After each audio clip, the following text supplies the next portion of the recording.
the real Shaquille O'Neal, ladies and gentlemen. First of all, I want to thank all of you for being here today. It's a great opportunity and pleasure to have the chance to share with you our views around green IT and sustainability. I'm in our corporate office in Redmond, Washington, and look after our various programs for sustainability, whether it's our internal operations or how we build products to help our customers reduce energy and reduce environmental footprint. And we've had some great speakers this morning, and everything that Jim and Chris said, I echo. They are the approaches and the similar ways in which we see this industry moving forward. And so when we think about what are the key trends, and Chris and Jim mentioned a lot of these, reducing costs is clearly one of the first things that everybody's talking about. And it is one of the drivers around sustainability. Most sustainability initiatives are, in fact, cost-saving initiatives. Right? Doing good for business is actually good for the planet. But at the same time, it is good for, well, build the whole slide, for social responsibility. As Kevin Moss from BT mentioned, a lot of sustainability initiatives are actually tied into broader CSR initiatives that your company might have, which not only helps your brand, but also helps the planet overall and your perception with your key stakeholders. Another big key trend that we're seeing, which was mentioned this morning, is the ability to mitigate risk, whether it's compliance risk with various legislation that might be coming down, or risks from your suppliers. I think Jim mentioned Walmart earlier this morning, putting requirements on suppliers. As a corporation, we need to be able to address some of these. And although there's different legislations around the world, you need to be aware of what that legislation is and respond to them accordingly depending on where you do business.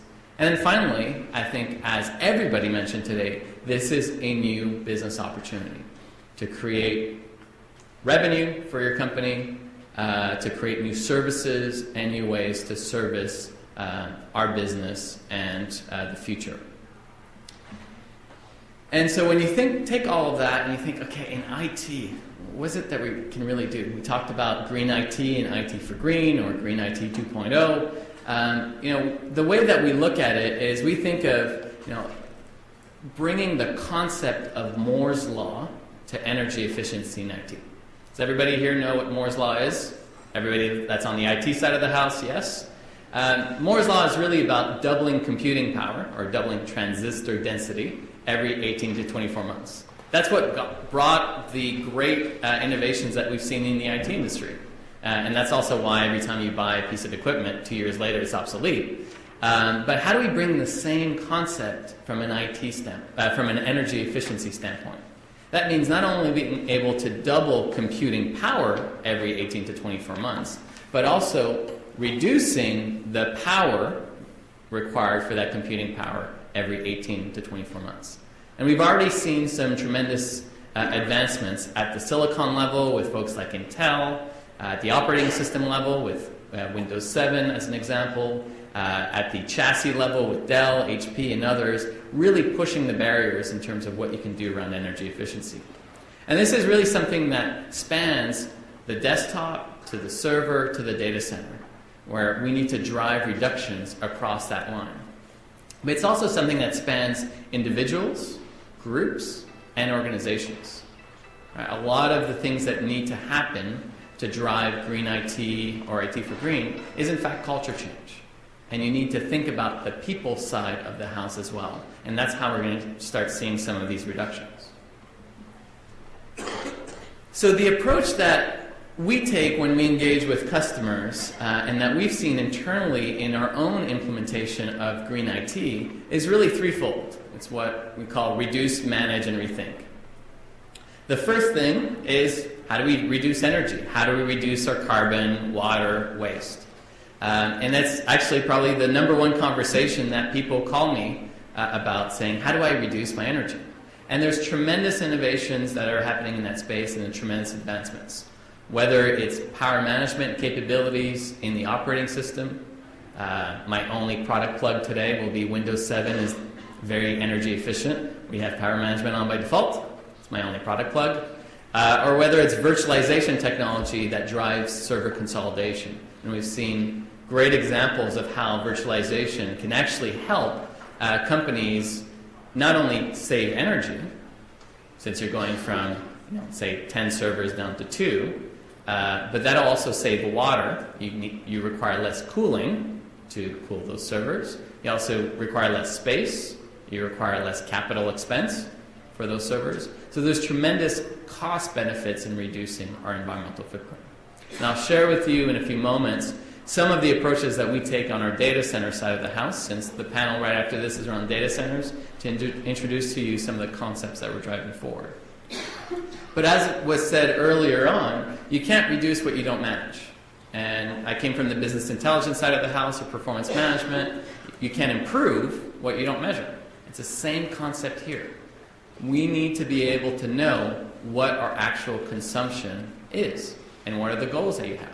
And whether it's managing IT and ensuring that your power management policies are in place, or your various energy initiatives are in place and monitored, or it's around IT enabling the business to manage their environmental goals.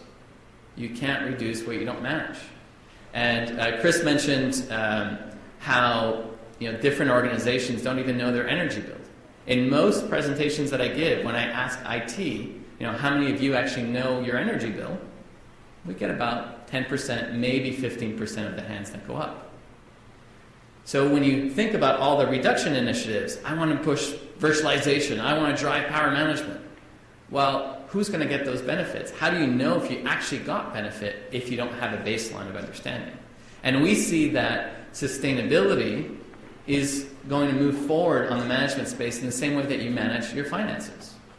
It's just another function of how you measure and how you operate a company. And so management is key.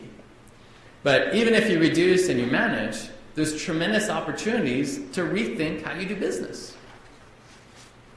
We've given some great examples this morning on telepresence technology or telecommuting. Do I actually have to go into the office? What if I do everything virtually? That will save carbon, that will save energy, that will save money, maybe increase productivity as well. Are there other things that we can rethink? In this space, we talk a lot about the paperless office.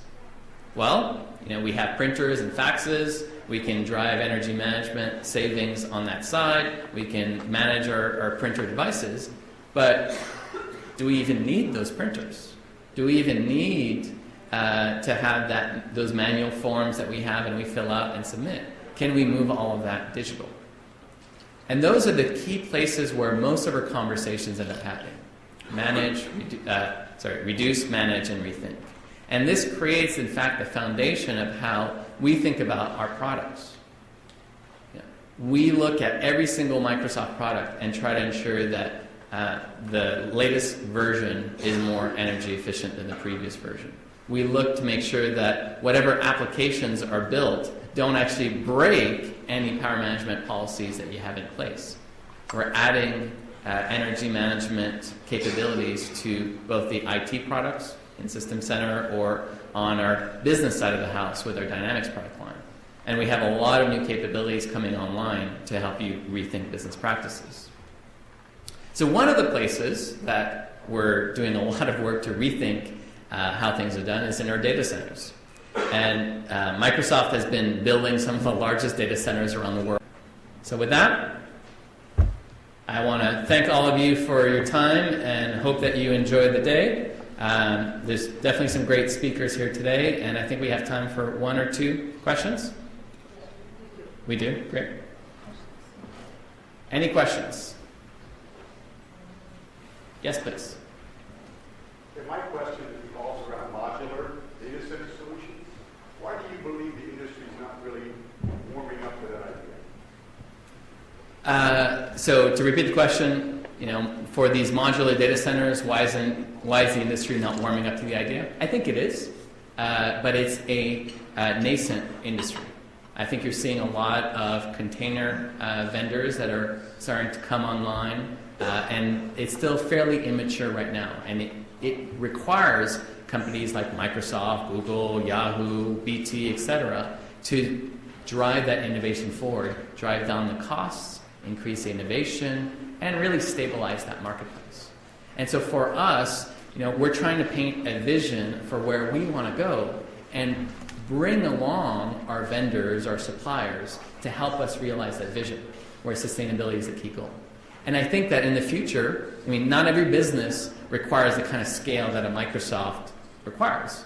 But you'll start seeing these containers being a much more efficient way of adding capacity and building your data centers where we don't have to be server huggers anymore. We can enable this new kind of infrastructure to happen. Any other thoughts? Yes, please. Do you see Microsoft integrating a lot more of this messaging to help drive this change from a leadership role? The answer is yes. We're here. That's one of the examples. Part of what we're trying to do, I think somebody mentioned earlier, greenwashing.